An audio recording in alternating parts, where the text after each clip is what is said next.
Welcome back. We have Robert Temenak on the right, David Nolan on the left. I'm Frank Lepore here with Caleb Durward. We're at the TCGPlayer Max Point Championship. This is round 14, the last round of Swiss before the top 8. Exciting stuff. Yeah, not bad. 14 rounds over 2 days. Very grueling stuff. I mean, that's 14 hours of magic, essentially. I do have some information on the top 8. I believe Sam Pardee, Josh McLean, Robert Cucinato are locked. I believe they drew in with Andrew Calderon, Brandon Reginbald. I'm sure I'm butchering that. Apologies. We always do. Apologize, Brendan. So we're starting off with an Inkmoth Nexus and an Ornithopter for Dave Nolan here. Also a Springleaf Drum, which is actually a second mana. The rest of the top 8 should be filled out by 33 pointers. And then there's Vault Scourge. So 4 cards on turn 1 from Dave Nolan. Which one of these players will have a chance at that? And not as an impressive turn 1 for Robert with just the Marsh Flats. Right. A sad little Marsh Flats. But on the other hand, it's not like David is representing a lot of damage yet. He's just developing his mana. It's got a 1/1, yeah. You see another Vault Scourge in his hand with an island, I believe. Yep. So there's going to be 7 to 9 33 pointers at the end of this round, and 3 of them will make top 8. Right. Okay. So it just depends on who. Oh, I'm sorry. Sandy Dog MTG is actually playing against Ben Weinberg. I didn't see their match because it was lower down. The numbers are a little messy. You're right. Well, it's not messy. It's just Sandy Dog has a resigned seat. Oh, correct. That makes sense. Brendan Burton. You're right. Anyway, I didn't even think about that. In the match that's going on, Dave Nolan developed with a cranial plating. This is a turn 2 plating, folks. It'll be very difficult for Robert to come back from. Yeah, that's one. It's basically removal spell or bust, and even if he has the removal spell, the plating will just move to another creature. Yeah, that's a 7/1 Vault Scourge. I'll deal you 7. And Robert says, I can do nothing about it. I will take 7. Should go to 13. Temenak's deck is interesting. 12 after he sacks the Marsh Flats. 4 main deck Spreading Seas, Supreme Verdict, Spellskite, Squadron Hawks, Sword of Fire and Ice, Sword of Feast and Famine, Elspeths, Lilianas, Jace Bellerin, Cryptic Commands, Inquisitions, Dismembers, Paths. His deck is sweet, but I think this is one of his rougher matchups. Yeah, especially with this opening from Dave. It doesn't seem like much, but every little bit helps that cranial plating. It kind of makes me wonder how Temenak got this deep into the tournament with so much affinity at the top tables. Yeah, if he can't handle this matchup, I don't know how he got here, you know? I mean, he's not drawing dead. No, if he definitely can, not. somehow live until he can cast a Supreme Verdict. Yeah. And Squadron Hawk does match up well against Affinity's threats. Yeah. If you can, find the time to play a couple. Yeah, those are great chump blockers, and you get 4 of them. They're not chump blockers. They trade. Oh, they trade. They exactly. trade with Affinity's threats, yeah. A misspeak on my part. And there we have the turn 2 Hawk. He's just fetching up 1 because he doesn't want to discard. And who does? I mean, sometimes it's correct with Squadron Hawk. That's fair. To overfill your hand, yeah. Discard some. Just to, deny yourself the chance of drawing another Squadron Hawk. Because who wants that? No, nobody. Top deck of Squadron Hawk it's when the it's worst the last feeling one ever. In your deck.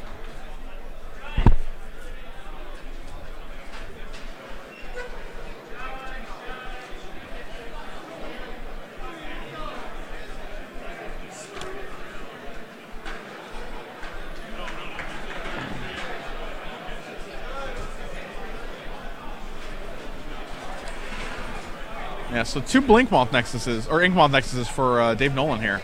Can be quite the fast clock with cranial plating. Even if Robert has a Supreme Verdict, you can still just lose the game. Yeah, you can still just activate Equip 1. And it's still 1/2. It's still 3 Infect. If he's able to activate both, it goes up even higher. I believe he wants to put the plating on the Ornithopter. He can also tap his guys sideways, and then between the Mox Opal and the Springleaf Drum, he can equip the plating as an instant speed. Yeah. So whichever creature is not blocked, that's the one that will get in the damage. Right. I kind of like animating 1 Inkmoth and attacking with it. That way, if the Squadron Hawk blocks the Vault Scourge, he can instant speed move the plating to the Ink Moth Nexus. Yeah, which is a 2-turn deal clock. a pile of right. It's a 2-turn clock because next turn there'll be 2 Ink Moths that can attack. So you have to pick one, yeah. Yeah, and he can instant speed move it to the whichever one is not blocked that turn. And it appears that's the line that Dave Nolan has chosen.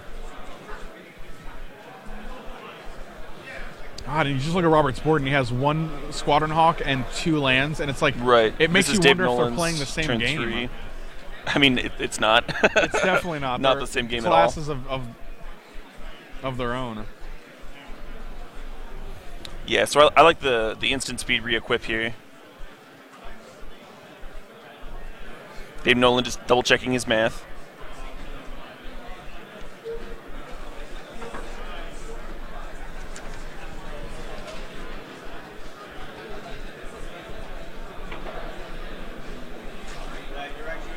Yep, and we're moving the cranial plating onto the other Vault Scourge. Oh, interesting. I thought for sure he would put it on the Ink Moth. Yeah, but I think this just put Robert. I think it does the same thing. They both put him on a 1-turn clock due to damage or to infect counters. If his artifact count stays the same, the plating on an infector would be lethal too. Right, that's what I mean. Like it's going to be lethal with damage or with. I think Dave might have forgot to activate his last Ink Moth here. You mean for the extra damage? For the extra damage, yeah. Makes sense. I don't think it'll matter, but doesn't matter. Still the right thing to do. Right. Yeah.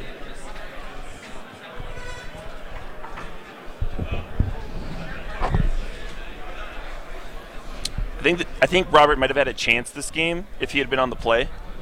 But on the draw, turn 2 Squadron Hawk is not enough against Dave Nolan's hand. It's just so explosive. What about a turn 3 Squadron Hawk? How do you feel about that? It's not... Still not good, huh? Still not good, yeah. All right.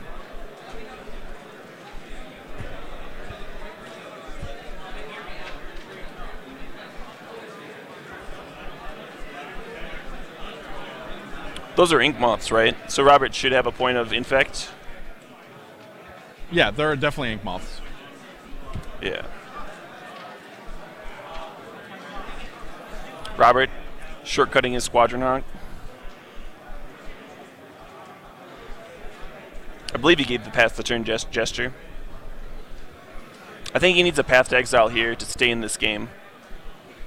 And there we see the point of infect.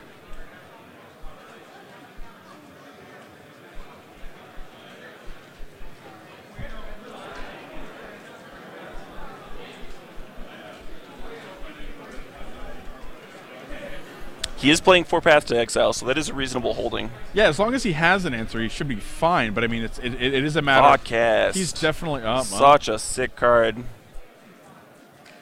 Yeah, drawing 2 is really huge for the Affinity deck. Is that another plating? I think that's boy. just game. That's another plating.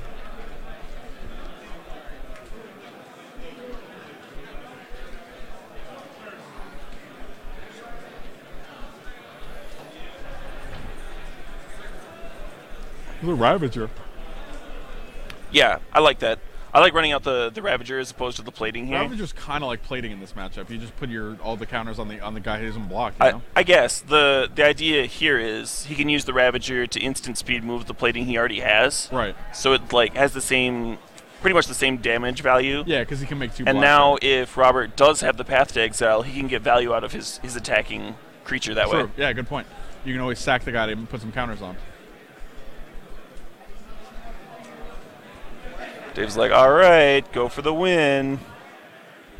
And then he's like, oh, all right, you got it. Oh, does have the path. He does have the Bloop. path.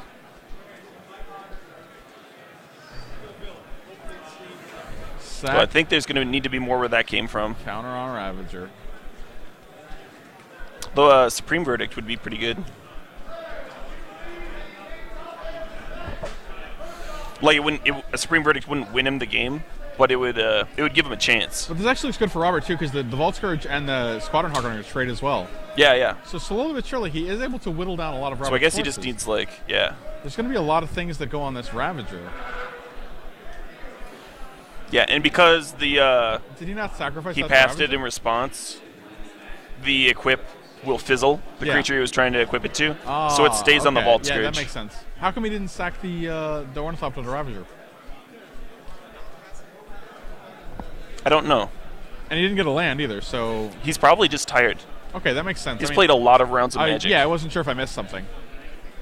Yeah, he did not fetch out a land. He did not sack the Ravager. He just exiled it with Path to Exile.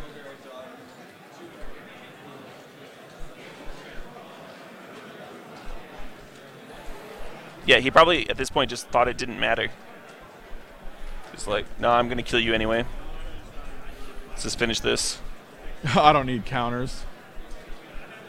Interesting. Oh, he wants to keep the Vault Scourge alive. I don't hate that line. I don't either, but if Robert has any answers, like being able to take that guy out is pretty solid. I guess the difference is 2 Squadron Hawks can block and trade with a Vault Scourge, but they're probably not trading with a Ravager anytime soon. Getting Ravager off the board before, like, say, a Spellskite comes down, like, these players have been playing next to each other for a few rounds, so Dave Nolan probably knows that... What? You could always respond to him casting a Spellskite by sacking and putting counters on something else. But in this situation, there is nothing else. Right.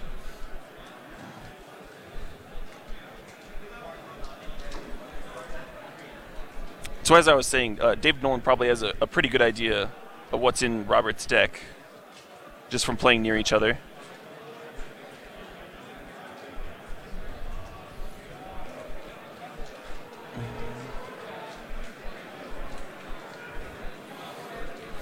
Get a good look at Robert's deck there.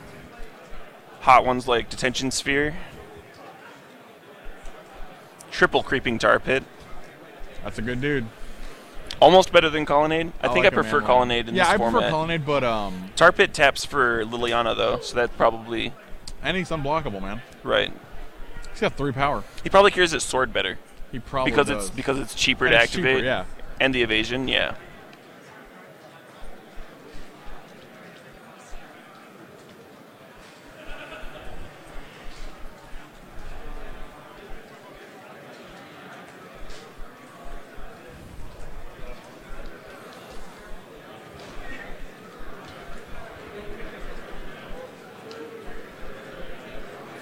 Yeah, so I might have been incorrect earlier. I thought that 3x3s would make it. It might only be 2, because Ben Weinberg got paired down against Sandy Dog. Yeah.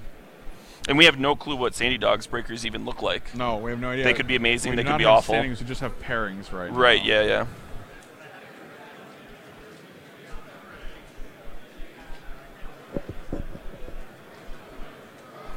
Another path. That's exactly what he needed. Yeah, that's pretty good. Because he has one more Hawk. We're watching Robert Temenak just crawl back into this game. Like every card he needed double path, and he had it. And now Dave is left with 1 Inkmoth Nexus. And a redundant cranial plating in his hand, which, I mean, you play it, but it doesn't do anything. Yeah.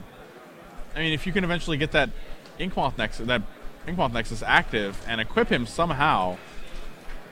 Robert Temenak. 4 life, 1 infect. And he's going to get to play another Squadron Hawk here, which will brick his opponent's Inkmoth. Yeah, which will block the Inkmoth. So, if Dave had kept his Arcbound Ravager around, he would have a creature that could attack into Squadron Hawk, probably. I wonder why he tapped that way. It seems like you could have tapped the planes instead of that Hollowed Fountain. Although I guess had he kept Arcbound Ravager around, Robert would have pathed it as a sorcery on his own turn. Yeah. When Dave was tapped out and didn't have a creature to move counters on, so we'd be in the same situation. Oh, there's the Spellskite. Yeah. Spellskite pretty important because it can block Etched Champion. Etched Champion. Etched Champion. As someone in the Twitch chat said, take it easy, Shakespeare. And Etched Champion. Yeah, Spellskite does block. That is not. He has no colors. Yep. And Mutavault can as well. Yeah, true story. Ooh, oh, that's a good one. Equip. That dude does not have trample though, so Squadron Hawk. Squadron Hawk, like a very easy choice. Trading with a creature one at a time. Yeah. But Squadron Hawk definitely 4-for-1. Yeah, but when that's a 4-for-1. That's what I was going to say. When Robert has drawn 1 Squadron Hawk naturally, put the rest into his hand, and then killed 4 things, that is a 4-for-1. Yep. Like we mentioned at the beginning of this match, that is Squadron Hawk does match up favorably with Affinity's creatures, and that's probably Robert's best chance of winning this thing. Robert's definitely going to have I to... don't see any lingering souls in his list. Yeah. Oh, there's two. There's two. What is his win condition right now? He actually has a few different threats that are good against Affinity in general. What's whose win condition? Robert. Huh? How is Robert going to win this game? Oh, I mean, he'll eventually play a Planeswalker or put a sword on something and start winning that way. I mean, the funny thing is you can actually put a sword on a Spellskite. It is not a defender. I watched a very interesting game of Standard back in the day where someone equipped a Spellskite with a Sword of War and Peace. Interesting. When they were playing against Splinter Twin. Oh. And neither player realized that the person wouldn't be able to Splinter Twin his creature. Yeah. And he wouldn't have to be able to redirect the Spellskite. Yes, so he probably was holding Spellskite because he's like... He was holding the Splinter Twin. Because he's like, oh, I can't target it, he'll just redirect it. Right. But he cannot target it with a red And he just spell. slowly died to the Spellskite beats. Oh, man. Talk about awkward city. It was very painful to watch.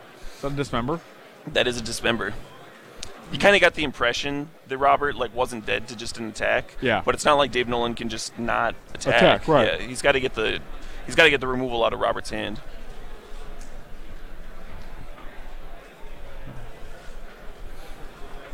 I think Dave realizes that he's now on the back foot this game. Yeah, and it's one of those situations where Affinity looks like they're way ahead, and the other deck has to actually climb Robert's back into the game. 3 life. Dead to Galvanic Blast, which David Nolan only plays 2 Gal Blast, so...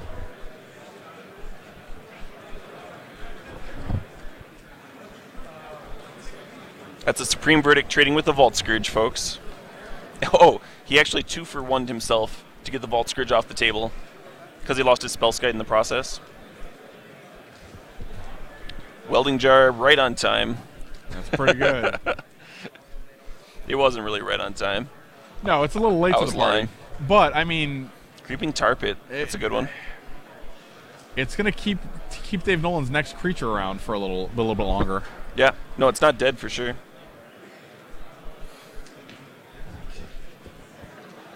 I didn't see Robert's last card in his hand, but I think it was a land. Well, he has no cards in hand now, right? Dave Nolan one on the side dropping down to the precariously low life of 35. Yeah, he's not looking good. Not looking healthy 33, here. I guess? I thought he was at 38. Anyway.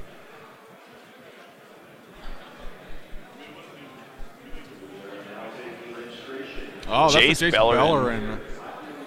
And that might just put this game away. Jace is a good dude. Yeah, you definitely don't want to give your opponent cards when you're facing the Affinity deck. I think he just drew a Sword of Fire and Ice. Okay, that's pretty good. Does not have the mana to play and equip, but it means that if Dave Nolan plays a random guy, Robert can get rid of it. Yeah. Well, he can't get rid of it with the Sword of Fire and Ice, but he can make him use the Welding Jar and then use a different... I can get rid of the Welding Jar at least. Yeah. I mean, that's something. All right. And that is the man land that Dave Nolan needed to put this game away. Yeah, that Liliana doesn't do anything against Blink Moth. Robert needs to find a Cryptic Command, a Spreading Seas. Inquisition is not going to do it. He had so many outs to this manland. Detention Spheres on the Cranial Platings. Scott Newson on Twitter said in the Dave Nolan matchup, the reason he searched for a land on the first Path to Exile is so he didn't want Tech Edge on. But that still doesn't explain why he didn't sack it to Ravager. Yeah. I mean, you have the 2 options there. You can either sack it for value and put a counter on or Ravager, search for or Path. Land. Yeah.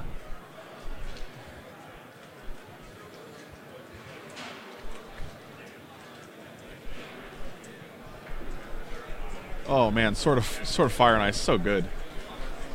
Kind of. Oh, did it just drew him a white card? I'm trying to see what it was. You think it's a Path? Oh, that'd be the Sickening. Like if that was the 3rd Path, like right on time to not lose.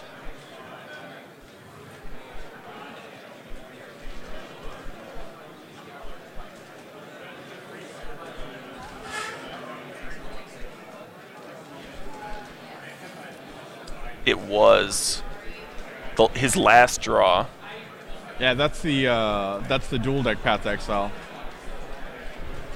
Dave Nolan Probably about ready to flip this table. Yeah. So it's like, must be nice. Oh, your third path to exile. Fantastic. Right on time. I mean, to be fair, Dave Nolan's drawn like 7 man-lands this game, so... Activate that's what the Affinity deck is. Equip it.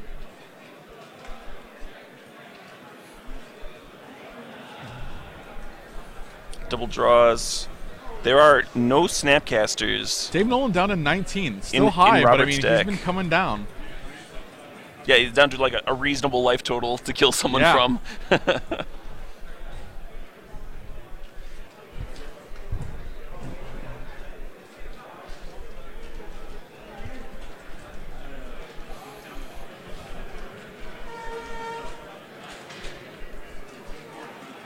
How is Robert going to close out this game? Liliana here. Makes sense. Everybody discard. You know how I think this game's going to end?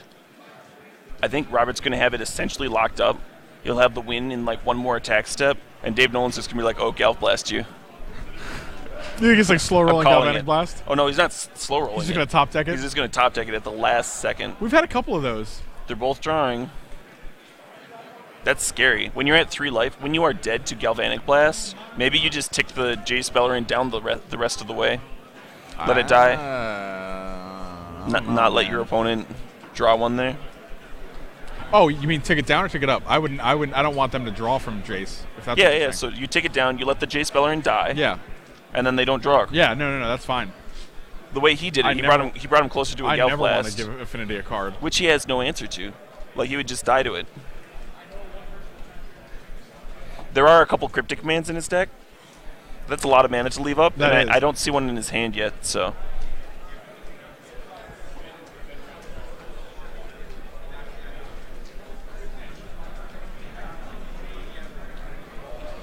Sure. They are Detention Sphered. You got it. Well, Dave Nolan did not want to run out the Signal Pest in his hand, because it would just either get eaten by Liliana or the Sword of Fire and Ice. There's no reason. He has multiple ways on board to actually kill a Signal Pest. Yeah.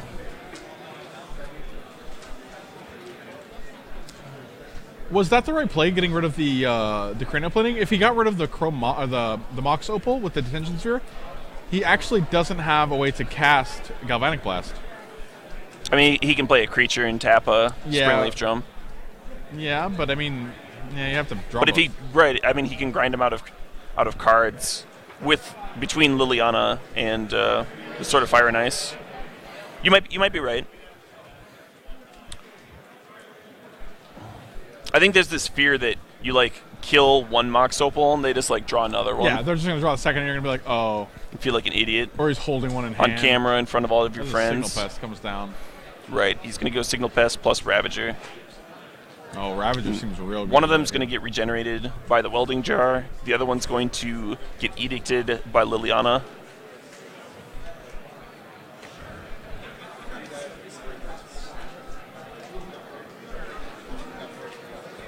So Robert needs some kind of quite a line of artifacts there. Some kind of answer to this.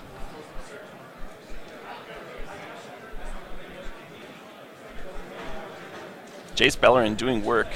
That guy always does work, though. He's an OG. Jace is a bro. He has not seen that much play in Modern lately. Not really. That's why I think that's one of the reasons I really like this deck, is because it's showing a lot of cards that we haven't seen today at all. Yeah, I mean, I like that a lot too.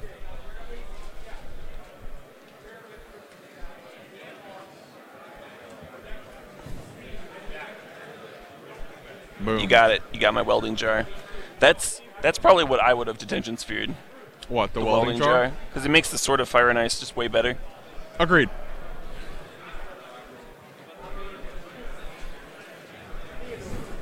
You would be able to clear all these threats. Yeah, the Cranial Plating seems somewhat irrelevant because it's you have to actually have creatures out.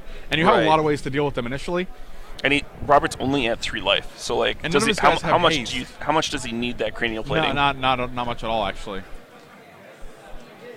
I think it's just a scary card. The card that you intuitively get rid of it. You want to get rid of it because it's scary. It's tilting. Did he just shock himself?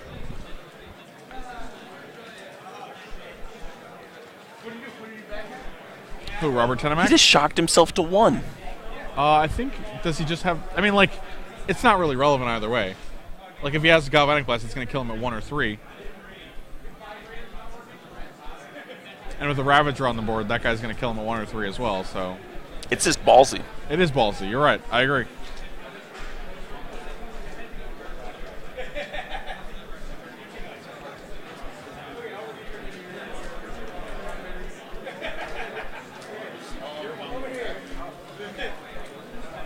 At you. Not attacking your planeswalkers. This looks like a cryptic, yep. Bingo. I'm going to bounce that. I'll probably draw a card.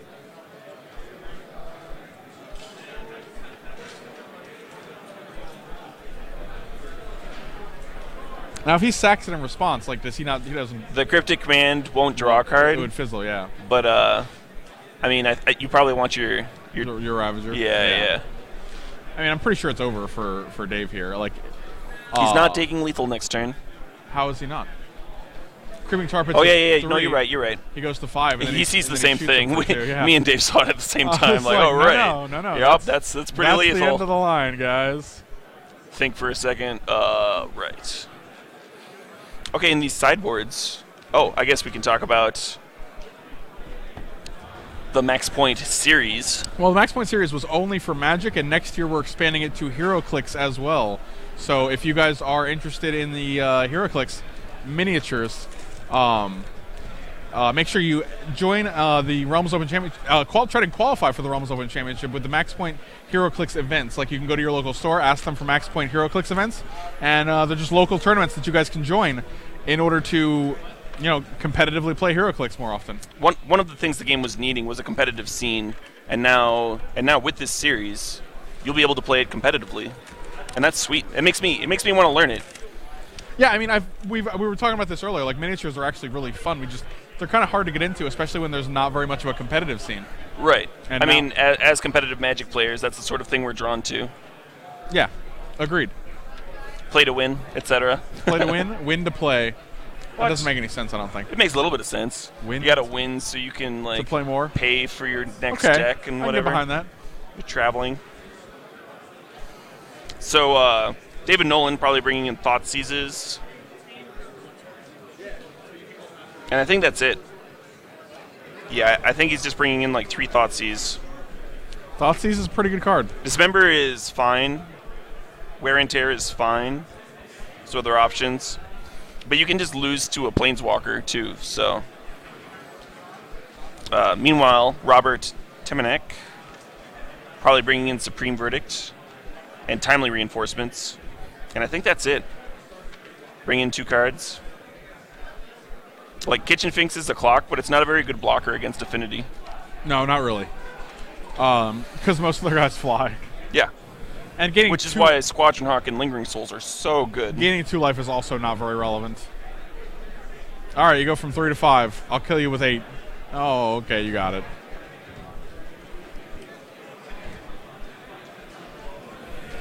Yeah, when I was first looking at this list, I thought Robert's only way of grinding out Affinity was with Squadron Hawk, which made me think that it was a bad matchup for him. But then I saw the Lingering Souls, and I was like, oh no, it's probably... Like, never mind. How many Lingering Souls do you have in here? 4? Just 2. 2? Okay.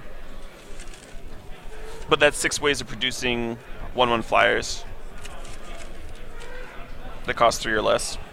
Yeah, no, it's fine. Definitely adds to and Spreading Seas can eat manlands. Yeah, that's actually amazing on Inkmoth and Blinkmoth. It sounds like they're twins, like from a Disney movie, Inkmoth and Blinkmoth. They are both Inkmoths, I think. Yeah, they're both on of the Inkmoth variety. One is just the evil version. Which one's the evil one? The one with the mustache? Yeah. That's how you can tell. The Inkmoth, yeah. Or if they're left-handed. Oh, yeah, that's right. That's how you can tell if you have if you make a clone of yourself. That's how you can tell which one is the evil one. So if the clone, I actually wrote a fiction story once, and the clone actually took over for the regular person because they have the same memories, and you can actually trick the other guy into thinking that you're the original. I wrote a fiction story once. No, continue. What was funny? What was I don't? No. There's nothing funny about that. Okay. I don't want to talk about it anymore. We're done here. My work here is done. I can go home. Well, basically, if you clone yourself, the clone should be able to trick you into thinking he's the real you because you share the same memories. I don't think so. Maybe if you're like really easy to trick, because if you both think you're the real person, then I mean that's what you think. You both just disagree on which one's real. Okay, maybe the tricking isn't easy, but they have enough evidence. They have enough. Sure, they can trick one of your loved ones. Maybe, yeah. Yeah. They can make you second guess whether you're the clone or not. How about that? Man, I wish I had like a billion sets of eyes around this room. Really? So I could tell people exactly what is going on as far as the shaping of this top 8 goes. We'll know I just, momentarily. don't have that much information. We will. And I guess the suspense adds a little bit to it. A little bit, yeah. Who's going to make it? You'll never know. But I do think those 5 people are locked.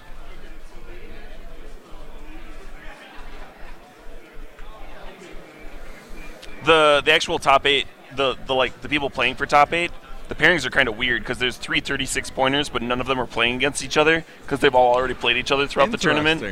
And a lot of the 33-pointers have played against each other, so they can't play against each other. So there's this weird gap where all the 36-pointers are playing against 33-pointers. Right. And then like a bunch of X3s playing it out against each other. Very interesting. We have seen so much affinity this weekend. Turn 1 Signal Pest. Matched by a Watery Grave. He's shocking himself to play that. Nice.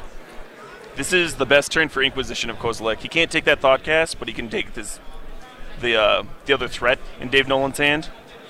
And then it's 3 lands and a Thoughtcast. Ooh. Right, yeah. It's gonna be a while before that Thoughtcast gets cast. That's a valuable Inquisition for Robert. Yeah. Especially because it's not a Thoughtseize, so he doesn't actually take damage from it. He did have to shock himself to cast it. Oh, yes. But he would have shocked himself twice. Right, if it was a Thoughtcast. Always find that Thoughtcast the silver lining, my man. Only has like affinity for 2 artifacts, assuming Dave Nolan plays an artifact land for his turn. I mean, he could always activate his lands, but that's the same as just tapping them for mana at that point. Seal Overseer, that's a good draw. Deck, yeah.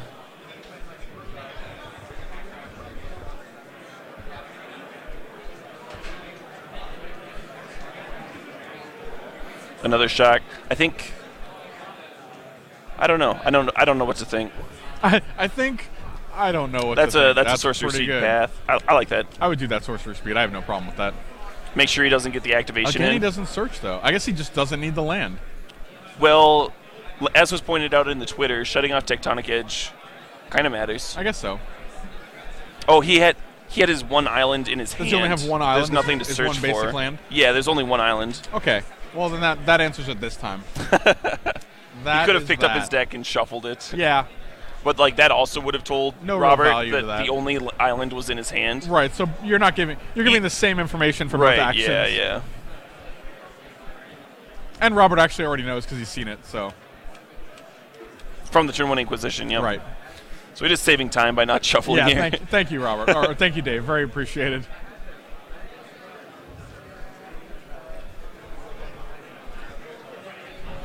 So next turn we'll probably see a Thoughtcast. Spreading Seas. Which one do we target? Inky or Blinky? That's Blinky, yeah. Yeah, that's Blinky. Nice. Playing along. Fixing his mana for him.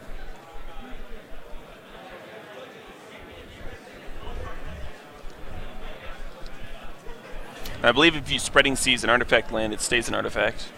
Forever? Huh? You mean like a Darksteel Citadel? Yeah. Yeah, okay. But Inkmoth Nexus is not an artifact land. Yeah, obviously. Okay. If he were to animate the Blinkmoth in response, it would be a 1/1 until end of turn. Yeah, as we went over yesterday with Treetop Village. Yeah. That was actually super relevant that game. Yeah, it was very relevant. He just didn't have a 3/3 blocker for that turn. You just sacrificed your Bloxies. And Todd Anderson knew, too. He played that Spreading Seas very deliberately. Yeah. Because thinking that the opponent wouldn't notice. And he did not. Yep.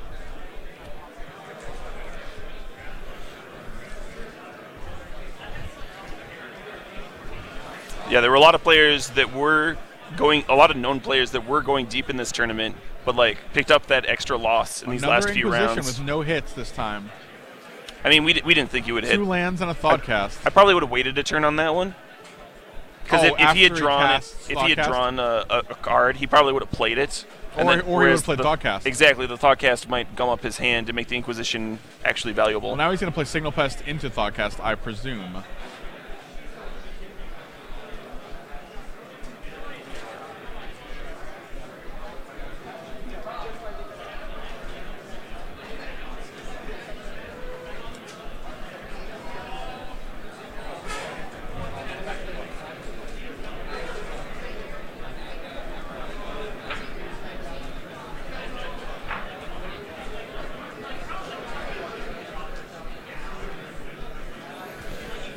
Both players playing very deliberately.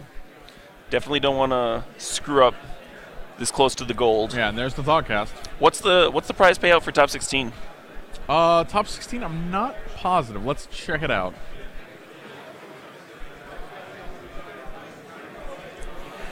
Because I'm not certain, but I think the winner of this match will end up 10th or 11th, around that range. All right, let's see.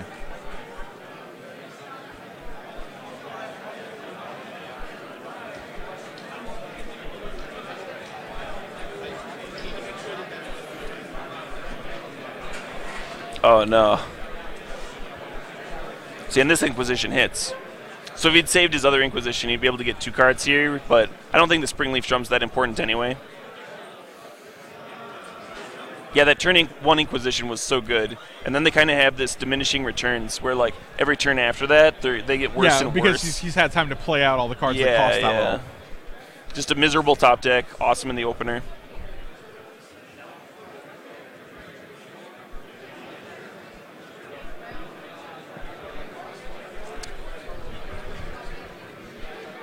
Top 16 is actually $1,000. Okay. So not too shabby. Yeah. Not bad coming in 16th place and getting $1,000. Right. 17th through 32nd place is $350. And even if you come in 33rd through 64th, you still made $200. And just being in day 2 locks you for $200. Correct. Yeah, we cut pretty sweet. Yeah, we cut to 64. So it was, you were automatically cashed if you made day 2, which was nice.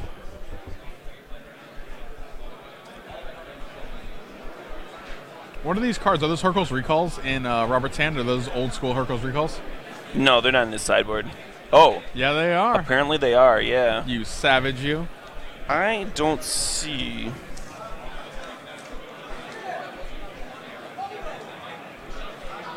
I don't see them in there. Yeah. Hold on a sec.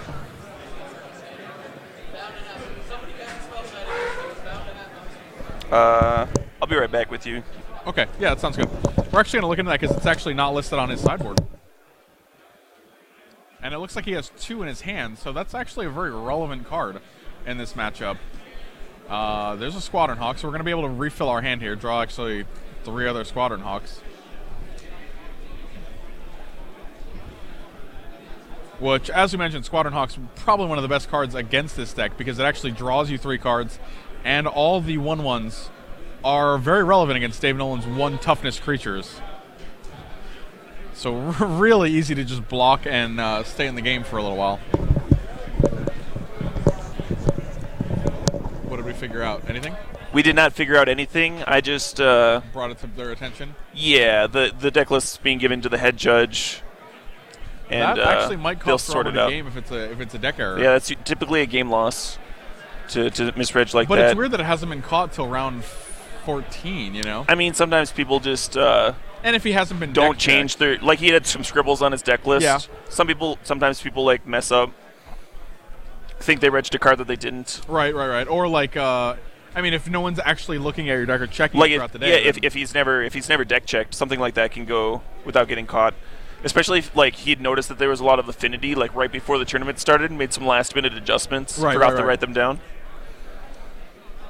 The more nefarious line of thought is that he noticed there was a lot of affinity at the top tables and just as the tournament's like going on. He stuck him in his box, But we don't want to jump to any conclusions like that. Especially like now that he's on camera. Yeah. That's a little Hope these guys that can see my deck list don't notice me casting this anti-affinity card. Yeah, here now we're moving Hurkyl's Recall around. We're definitely getting to the root of the problem here.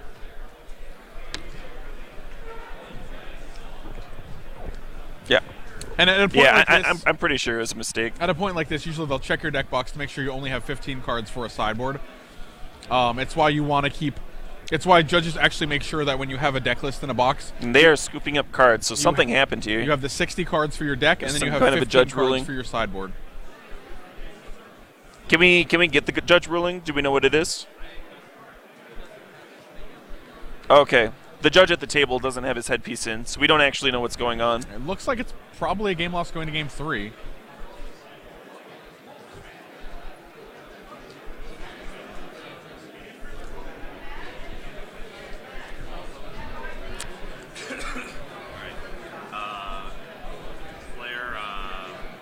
Robert?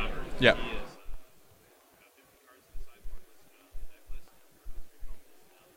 Yeah, we noticed that.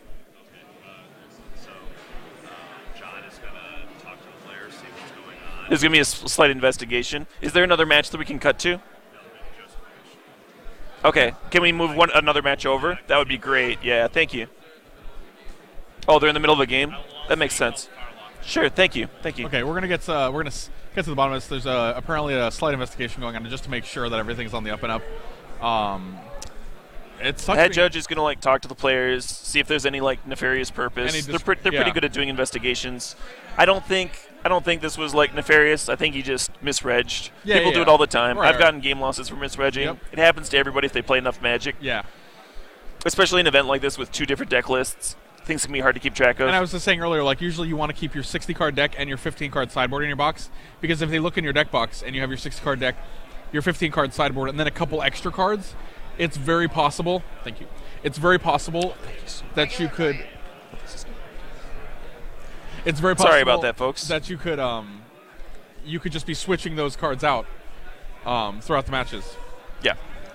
So I could have my 15-card sideboard sleeved and then 3 cards unsleeved. Sure, and then I could just sleeve those cards up for the matchups I wanted to. One moment, folks. Ben Weinberg won his match. I believe that locks him for top 8, and that means that there's only going to be 2 X and 3s making it in. Ben nodded a very confident nod there. Nice. Okay, yeah. X2 is definitely not close to being out of contention there. Yeah, so Ben Weinberg would be a lock for top 8. No, we're back in the booth here. Hey, welcome. Guys. We are trying to set up another match. We don't know how long it'll take. I'm Frank Lepore. We're here with Caleb Durwood at the TCGPlayer Max Point Championships. We're in the middle of round 14 right now. There was a slight discrepancy on a deck list that we're looking into right now. Hopefully nothing. Dave Nolan was playing Affinity. Robert Temenak was at 10-3. He was playing Cawblade, an Esper Cawblade list. And he basically he played Hurkyl's Recall, and he had a second one in his hand, but they weren't listed on his deck list. Right. And even if it was an honest mistake, the cost for misregging is a game loss. So they would have been. Best case scenario, they're going to game 3. Yeah, they were at. Robert Tenemak was up a game against Dave Nolan, so they would actually go to 1-1, and they would go to game 3. Right. But we're just making sure that everything's on the up and up. It was just an honest mistake, so looking into that right now. If they go to game 3, that would mean that Robert was on the play because he would have lost that game. Yeah. Correct? And a turn 2 Squadron Hawk on the play is way better than it is on the draw, that's for sure. So you feel do you feel Robert would be favored in a game 3 if they went to game 3? Yeah, I think so. Okay. If they let him replace the Hurkyl's Recalls in his sideboard. Yeah. Oh man. So in a situation like this, would he would have to go back to the deck list that he registered, correct? I don't know. I don't think so. Really? I've had it go the other way, where a card is very this is interesting because it's a sideboard card. Right. This is a very hateful sideboard it's a very card. Specific so sideboard the card, risk of cheating is highly dangerous. Yeah. When the last time I got a game loss for misregistering, I'd accidentally written down Lotus Petal twice. Right, and I had not written Entomb in my list, which I was playing Tin Fins and Legacy, was very clearly necessary for my deck to function. Yeah. So it was the mistake was a very easy fix. So you have a game loss, replace these Lotus Petals with some Tombs, you can go nuts. However, he registered a legal 15-card sideboard, Yeah. Like, it's not like there's 8 cards in his list somewhere. Right. The a lot of it's going to be up to the head judge's discretion. And I think in this case, with a sideboard card that is that specifically hateful, he's going to make him play with the sideboard card that he registered. That's what I said. Yeah, that's what I said. I think you might have misinterpreted. No, that is what you said. Okay. But I'm saying it's not clear cut. Okay, it's not clear cut at all. It very much relies on the head judge's discretion. And my friend Stuart just messaged me on Facebook and said, "Drama on camera." Drama on camera, yes. And he is correct. Yes. Oh man. Drama on camera. Stuart's a good friend of mine. Player from Boston. Caleb Durward, brought to you by Coca-Cola. We're not brought to you by Coca-Cola. We have no official Coca-Cola sponsor. Caleb Durward is brought to you by Coca-Cola. Simrit Rai on Twitter says this has been the most entertaining commentary I've ever heard while being informative. So fantastic. I'm glad you guys like it. Well, I do. I can't speak for Frank. I don't try at all. You might just be a natural. This comes naturally to me. That's true. You help, though. I play off you. Good. I'm rubber and you're glue. Is that an app? I'm all frazzled now. Is that an app's comparison? Got his deck lists. Got like these stats. You do. Got pairings from 5 rounds ago. That's a thing. You're a real mess here. Oh man. I'm always a mess. That's fair. Actually, that's how I live. I live my life that way. My beverage as well because we are quite dry. Oh man. I hope we can get another match on camera. So what has Ben Weinberg playing in Standard? It was playing Mono Blue. We saw him. We saw him online. I know. We saw a lot of matches online. He murdered his opponent. His opponent was playing Black Green. That's right. I remember that. Yeah. And he was like, it was excellent on Ben's. His opener wasn't even that good. It was like 2 judges familiar, 2 Tidebinder mages, 3 lands. He's like, yup, Tide. Like, judges familiar, go. And his opponent thought sees. I'm like, I guess I take a Tidebinder. You have a 1/1 and a 2/2. How do I lose this? I lost this game. Oh my god. Ben's just like, I guess I'll keep playing more garbage. Yeah. I just kept drawing junk, and then it kept being good. Is this good? Is this garbage good? Well, that's the funny thing about rotations, because, like, people are like, these are all junk cards. But when the format rotates, we're forced to reevaluate the cards. I think one of the classic examples of that is Knight of the Reliquary. Saw almost no play for a long time. None. Jund was the top deck. Some people are like, like a 3-mana 2/2 creature that just like dies to a random thing. Like, that sounds awful. People are like boarding death marks and crap. And anyway, and then when there was when the rotation happened, it suddenly became this like key card. It was like essential for Bant to do its thing. And we had fetch lands. Yeah. Knight of the Reliquary. Went from this like $4 card to like this $12+ card. Do you remember that time that Noble Hierarch wasn't that good? No. No, me neither. Never happened. Never a Fictional thing. Story. Maybe at its current time is when it's the least good. Do you remember that time where Frostburn Weird wasn't that good? Yeah. Me too. That was every time except for right now. I always had like a love-hate relationship with that card in Limited. So sometimes I'd be like Frostburn Weird, and like I would only have those 2 colors of mana. Right. Like it would be like I would just be playing red, and I would only have the 2 mountains, and I would need those to play my other red so spells. You're like, I don't want to play double red on turn 2. Just like playing this Horn Turtle. And if I play this guy on turn 5, it's terrible. And then I've also like just had it be this crazy ball lightning thing. So it looks like Robert's shuffling up. I'm not sure if that's indicative of anything, but I do not know. Probably not. They're probably just waiting. So Melissa looks like they're shuffling for a game 3, maybe. No, this is probably a different match. No, this is them. This is okay. because David the hat on. Okay. I keep saying. Oh yeah. That is the same I keep saying hand. Melissa Wander on. There's a Platinum 5K that's going on today as well, which she's playing in. Oh, nice. It's always nice when there's like a good tournament, a solid event on the day on the next day, just in case. People that like don't make the cash. Yeah. Okay, you were correct. They did adjust the list to match the sideboard.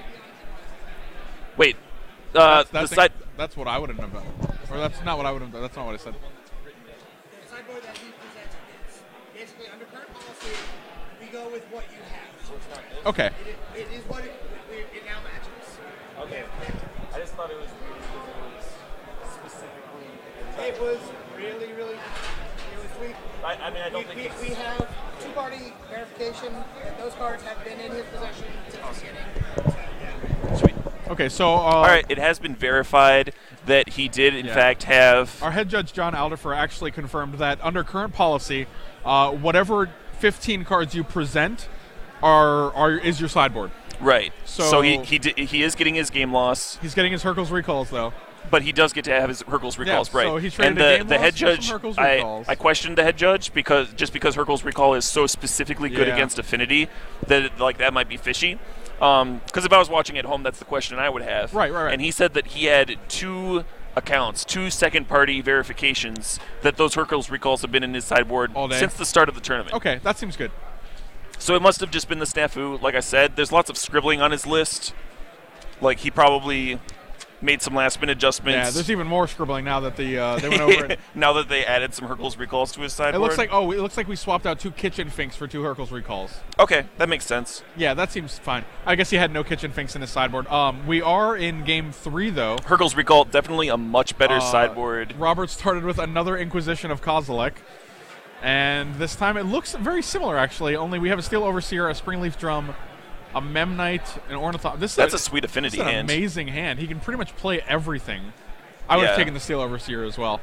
I think it's just the strongest card in... It is the gassiest card, that's for sure. It's the most powerful powerful. Card in Dave Nolan's hand. There is, some argument to trying to hinder his mana development. Whoa. We're back. Not sure what's happening with the stream there. I don't know. Hopefully it's fine.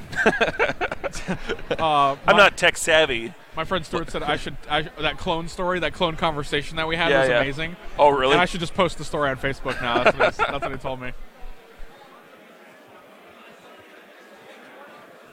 Ornithopter, Memnite, the rest of my hand.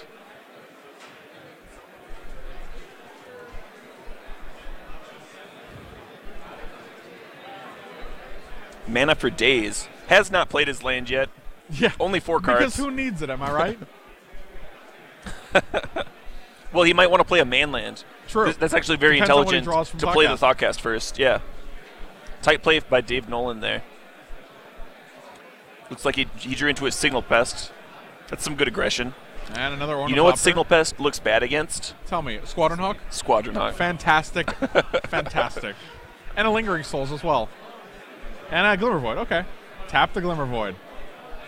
And a Signal Pest. Go ahead. I have 1 card in hand. And Dave Nolan might just be out of gas here. It doesn't look that... It doesn't even... Well... I mean, I want to say it doesn't look that great, but I mean, he's he can only actually attacking attack for and 4 deal next turn. For 3, right? It's 4. Well, Signal Pest doesn't give himself a pump. Okay, so 2 for Memnite, 1 for each Ornithopter is 4 damage. Memnite's a 2-1, correct. Or he's a 1-1. I actually forgot. These creatures are so terrible, I forgot Memnite had its own power. Yeah. I thought it was a 0-1. I'm guessing a Squadron Hawk comes down here. I didn't see Robert's hand at all. That would be ridiculous. Yeah, just very good card. Spoiler alert, I like a Squadron Hawk. Man, just when you thought you'd seen the last of Squadron Hawks. Modern. Never. I'll never see the end of that card. I mean, they say draw 3. People really love playing Squadron Hawk. People have tried to play it in Legacy. Because in Legacy, you can brainstorm it back on top of your library. And it's very efficient for what it does. You can just put an equipment on it and go to town. It's not efficient in Legacy. You could be Thopter sorting someone in Legacy. Yeah, you can win on turn 1, 2. I've seen turn 0 wins. That's true. Yeah, before you even get your turn. Well, no. Yeah. Well, on their turn. I saw a guy show and tell against Belcher, and on turn 1, and he puts it in Emrakul, and his opponent puts in Goblin Char Belcher, pitches triple Spirit Guide to kill his opponent on turn 0. That's disgusting. Yeah. I've seen Battle of Wits win on turn 1. It's activate, go, you're dead. Activate, start flipping cards. Yeah. Oh, that's so ugly. I will block Signal Pest. So ugly. How many cards does Dave Nolan have? Still 2? I think it's 2, yeah. All right. He had 1 at the end of last turn. Yeah, well, eat your Signal Pest. And they're not even trading. It's just getting amazing value here. Yeah, that Hawk stays around. I don't think I like this attack unless there's something I'm missing here. Birds be pecking, bro. As a bird of prey, though. A hawk is a bird of prey, so it makes sense that he's just swallowing up these dudes, you know? Yeah, eating the signal pest is a bug, Eat right? that bug, man. Yeah. Get in my mouth. He's like, no, your guy lives. He's It's that like, good. this is way better for you than you think it is. Robert was going to just put the hawk in the graveyard. It dies, right? No. Honest play from Dave Nolan, though. Yeah. I mean, Dave Nolan's a fine guy. He's not scum. He's like, I already got the free win this match. I'll let you keep your hawk. Did you say he's not scum? Yeah, no, he's not. Nice. Oh, no, you're not scum. You're good. Second hawk. Those hawks are just so good against Affinity's threats. They block everything but Ornithopter, which is not even really a thing. Dave Nolan really needs like an Etched Champion or something. Etched Champion. Yeah. I'm gonna do it every time. Or cranial plating, which I was actually. actually That's very good. That was a good. That was the other card I was thinking, but it's still like. Well, it takes 2 hawks to eat an Ornithopter.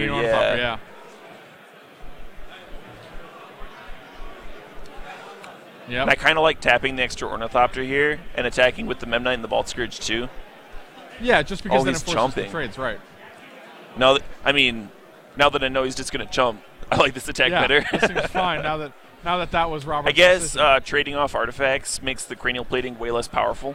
There's that to consider. Right. I think I would have. Do we double block there? Is double block the right thing? I think I probably would have double blocked. Yeah, I probably would have double blocked. I don't know what Robert's hand is.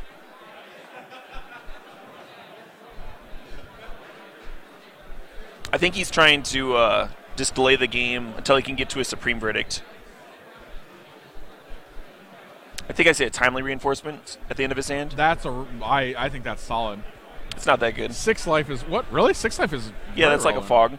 But the 3/1/1s like aren't that relevant. They're not very good blockers in this matchup. They're not very good blockers in this matchup. That's true. Like the card is fine, but it's not as good as you would think it would be. It's not as good as the Squadron Hawk, for example. That's fair. That's a fair assessment. It feels like you want them to be better. I played my timely reinforcements against the aggro deck. Why didn't I win? I don't get it. I made 3 dudes and I gained 6 life. Adam Yurchek has to be one of the tallest people in this room. Yeah. In case anyone at home was curious, he still looks like a longshoreman today. He was at the top of the standings for a very long time, but kind of fell off at the end of day 2. Which makes me, that makes me sad. I like Yurchek a lot. He's one of the nicest guys. So it looks like again we're just jumping and we're gonna block the Vault Scourge too here. I feel like if we can just get rid of those Ornithopters, we'd be in better shape. But I don't know. Then we don't have an answer for Vault Scourge. But like as I said, it stands now, we don't have an answer for Supreme Ornithopter. Verdict would be the best. Yeah, that would be pretty good. Of course. Actually. Oh, and yeah, Dave's actually just gonna instant speed re-equip. That's pretty good. And Robert has the Dismember. That's pretty good for Robert. It's actually really good because he let it resolve first. He let the equip resolve so that so that doesn't actually go back on the first Ornithopter. Yeah, so his Squadron Hawk stays alive. Yeah, a subtle discrepancy, but like very relevant. Yeah, someone who was inexperienced with Affinity definitely could have messed that up. Yeah. Or equipping in general. Because you'd be like, in response to the equip, kill it, and then it actually stays on the first Ornithopter. But right. As long as he's like, yeah, that resolves. Now kill it.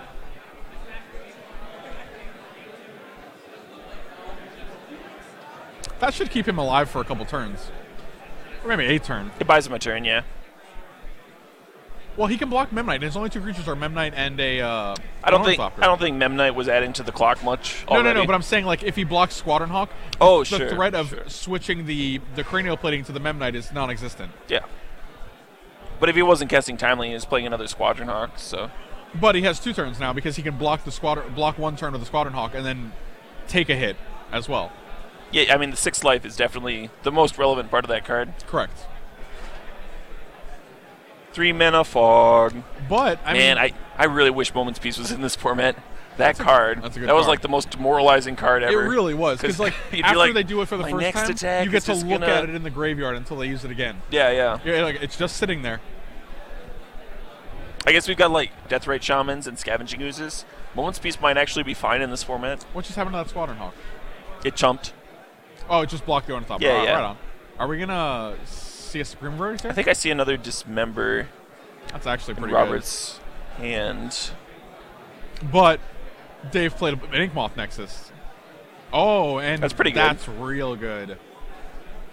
Yeah, he has so many answers to Manlands. He's got a couple Tectonic Edges. Robert's doing a really good job like- at dispatching Dave's threats here. Yeah, yeah. And the Dismember really shuts Got down all that the right Ornithopter. cards. And the Timely Reinforcement token shut down that Memnite. So, like, I feel like I think he's going to play another Squadron Hawk, chump again, untap, Detention Sphere Cranial Plating. he does seem to like the Detention Sphere Cranial Plating. That is a play he has made before.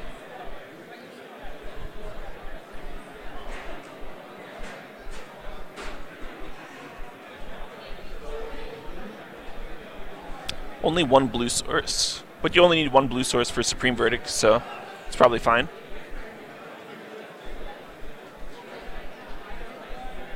See, the reason he's playing this deck is because he has foil Squadron Hawk. Yeah, he's like, like- I got to do something with these. I'll Gotta- just gotta save keep them up playing and this play them at card. the championship. Okay, whatever you want to do. He's like, yeah, throw this guy in the graveyard. In the graveyard. Do we, does he have any way to get I those think- guys back? I think Robert has successfully Or no? stabilized. He does not. Oh, I think so too, especially when you consider he has the Dismember in hand still. And a Path. Yeah, he's doing well. I think you just Detention Sphere Plating, Leaf Path up. Is it plating, or do you think the Ornithopter is actually the relevant target here? It's Plating. Okay. Ornithopter's So, not a threat by itself. Oh, he chose a different line. Liliana Edict plus Path, your only other relevant threat. That's fine too. It deploys a Planeswalker onto the board. Yeah. That is value. And we know he only has one island in his deck, so... Oh, Wear and Tear. Interesting. Yeah, that was one of the cards we were thinking that might come in. Ew, that's pretty good. It actually has the potential to be not entwined. I can't remember the word for it.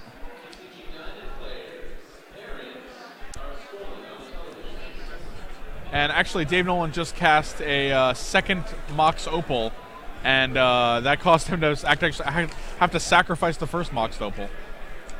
And there's a Path on the Ornithopter, and he's going to obviously switch the Cranial Plating to the Inkmoth Nexus. So he's going to take 1, 2, looks like 3, 4, 5, 6. He's going to take 6, 7 Infect. 1, 2, 3, 4, 5, 6, 7. Yeah, sets. It's going to be a 7-1. So that's a one-turn clock. Almost lethal, yeah. Well, it's And he burned his Path to Exile. well, he still has the Dismember in hand, doesn't he? I believe I saw Dismember. It might have been mistaking that Liliana because they both have one black in the casting cost.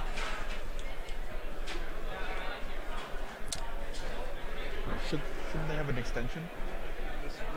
Oh, okay. Okay, there's actually, the round has been over for a while. They just got time called on this match, so they're on turn 0 right now. This is after their extension.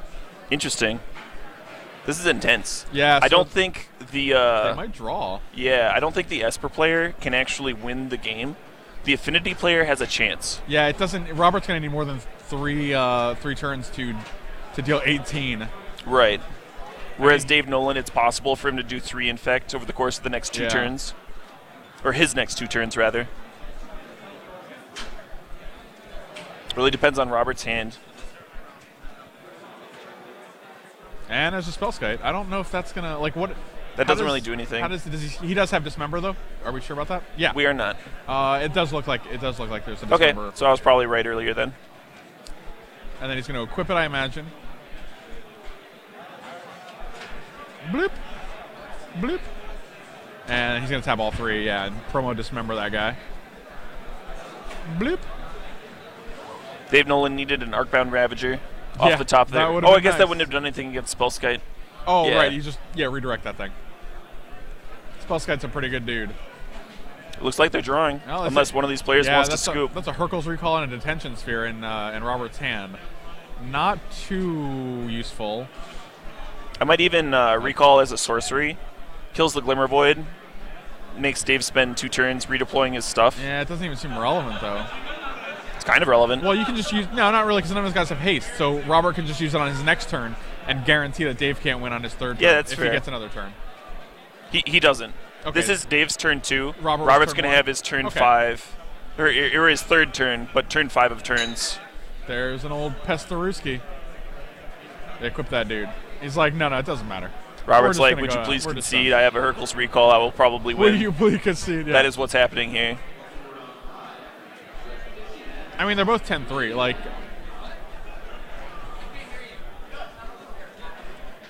so what's going on here? What are we doing? X31 is definitely dead for top 8. Oh, he's bound. He bound. Okay, so he did cast the Hercules Recall, and they're still just going to play it. Oh, he already cast it. They're Yeah. not talking about scooping. No. It was just cast.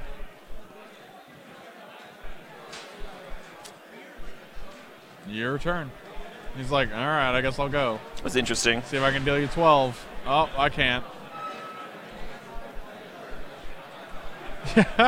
I got Got this, him. I guess. Attack you to 9. He should have, like, for the lulls, he should have redirected it to Spellskite. That's the handshake. I guess they're drawing. Yeah, 10-3-1. It matters for cash. It does, definitely. So after they get their match result in, I believe they are the last match. We're going to get the top 8 to you very shortly. Yep, we are going to go to we're going to go get some player